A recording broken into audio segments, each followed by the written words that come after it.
And we are back here on the GSMC Football Podcast. And for the fourth part of the show, we will talk about the Broncos and the Commanders making the playoffs behind rookie quarterbacks.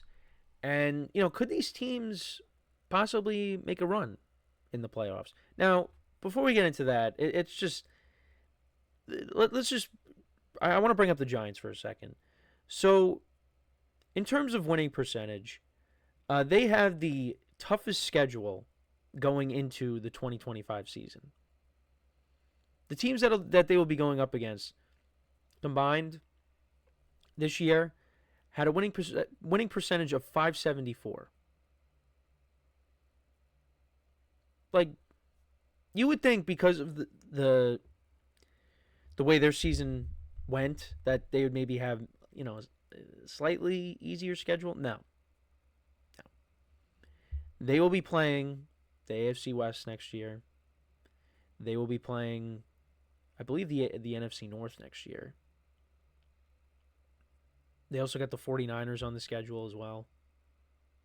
Yeah, it's not going to be fun. Not going to be fun. And the 49ers, speaking of them, they have the easiest schedule next year in terms of winning percentage, .415. So I expect a bounce back year from the Niners next year. But I just wanted to bring that up. Sorry. Let's get into teams that are actually in the playoffs, though. The Broncos and the Commanders. These were two teams that I really just... I did not expect them to make the playoffs. I didn't. I had the Broncos winning, I think, 5 games. I had the Commanders winning, I think, 4, which is the same as last year. But the Commanders and the Broncos, they went above and beyond. But a lot of that had to do with the quarterback play. Both quarterbacks, Bo Nix and Jayden Daniels, they are the top candidates for Offensive Rookie of the Year. You could also throw Brock Bowers in there as well, but it's probably going to be one of these two quarterbacks. It's probably going to be... I'd probably lean towards Jayden Daniels, but it's close. But Bo Nix has had a good year. I mean, look, part of it is I just didn't know what to expect out of the rookie quarterbacks. I mean, the first games for them did not go well.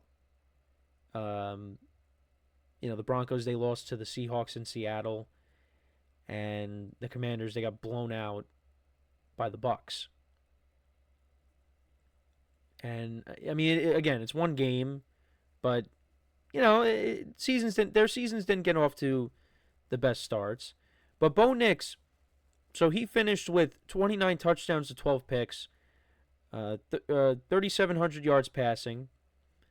And then for Jayden Daniels on the season, he finished with 25 touchdowns to 9 picks, and he also had 6 rushing touchdowns. Almost 900 yards rushing on the season. It's going to go to him. But I think these are two teams that are playing with a lot of confidence right now, going into their matchups. Now, I think the Broncos have the tougher matchup of the two, because the Commanders have played the Buccaneers already this year, and they are a different team than they were the first time. Jayden Daniels has now gone through a whole season. And I did bring up the fact that I have some concerns about the Bucs defense going into the playoffs.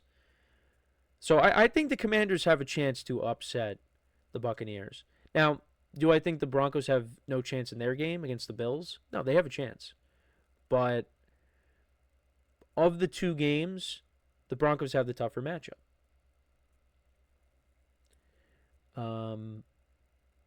They're going up against the Bills. They're going up, that crowd is going to, of course, be electric. And, Josh Allen is an MVP candidate, so might be the MVP. So, the odds are kind of stacked up against the Broncos going into this game. I mean, nothing surprises me at this point, but I would be surprised to an extent if the Broncos are able to pull it off and beat the Bills. Commanders, not so much if they beat the Bucs.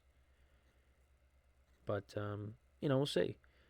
But also, you got to credit the coaching staffs and what they were able to do with these two quarterbacks this year. Because, again, I wasn't a fan of the Dan Quinn hire for the Commanders, and then they brought in Cliff Kingsbury, who can coach offense. I guess he's better as a coordinator than he is as a head coach. I mean, maybe he gets another shot, but right now, probably not. At this moment. And then Sean Payton. Last year with Russell Wilson, I mean, when the Broncos gave up 70 points to the Dolphins, I mean, I came on here, I remember, and I was just, I kept criticizing Sean Payton and, what's going on here? But then the Broncos turned the season around. They had a better second half. They just missed out on the playoffs, but still, they had a better second half. And then look at how the team has played this year. The defense has played well, and their quarterback has played well, and that is a huge credit to Sean Payton. Sean Payton's a really good coach. I guess, the Dolphins game was just an aberration. It was a fluke. I mean, probably never going to see a team score 70 points again. But I still can't believe that happened. We've come a long way since then.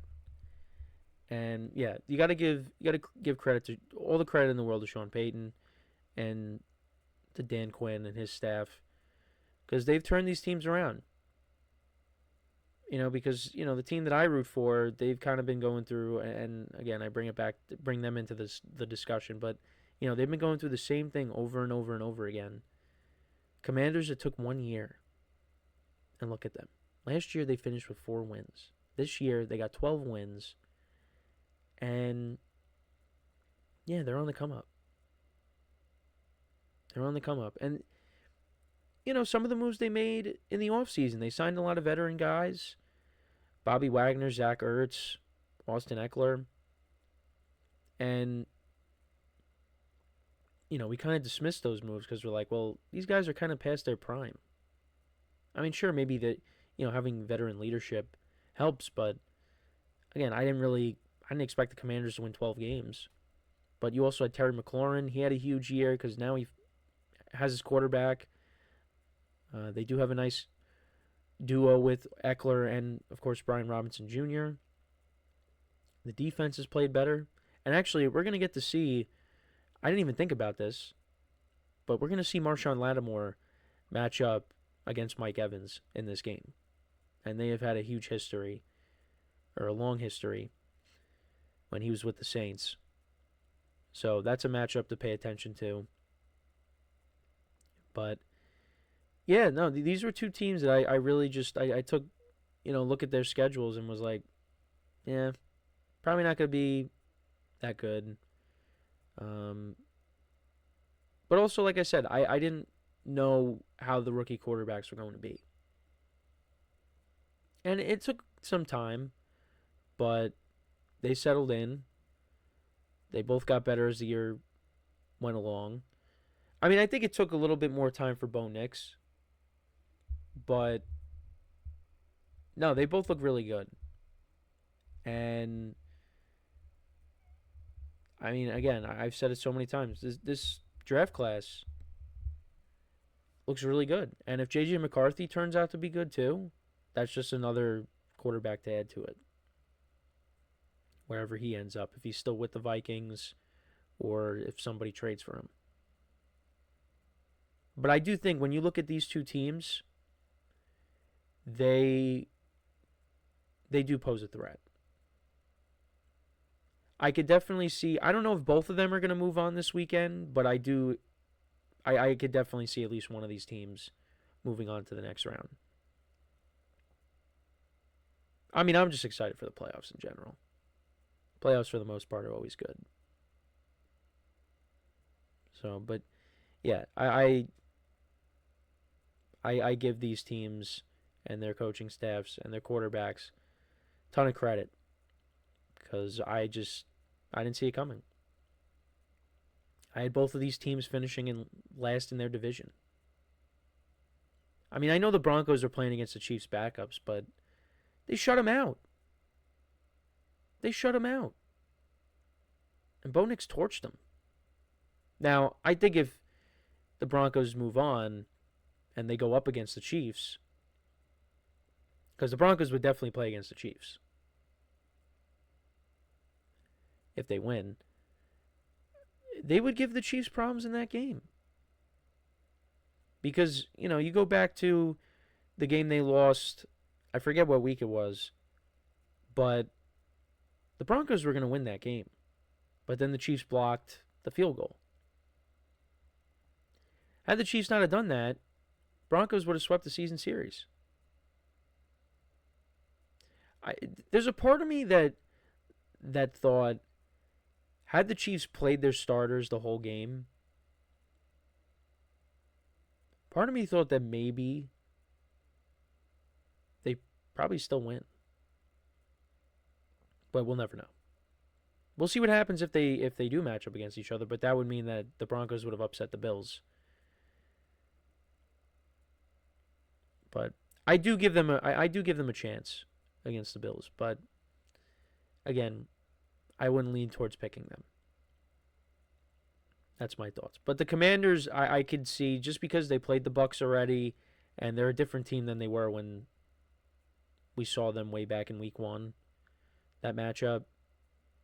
Also, the Buccaneers have dealt with injuries. There's no Chris Godwin in that game, or in this game. Although Jalen McMillan has stepped up. And, of course, the running game with Bucky Irving as well. We'll see how it goes. But, credit to these teams, like I said, for making the playoffs. And let's see what they do. They both play on Sunday. Broncos-Bills gets us started off that day. And then the night game is Commanders-Buccaneers. So we'll see if none of them move on, if one of them moves on, if both of them move on. We'll find out. We're getting close. But, yeah, let me know what you guys think, though, about these two teams. Do you think that they pose a threat in the playoffs? Let me know in the comments. So when we come back from our final break of the show, I will do my power rankings. I will rank my top 5 teams going into the playoffs. I know, again, we haven't done that in a while just because of the layoff that we had with the holidays and everything. So it has been a minute, but don't worry. We are going to go through it and discuss what my top 5 teams are going into the playoffs. So, for one final time today, make sure to stick around, and we'll be right back here on the GSMC Football Podcast.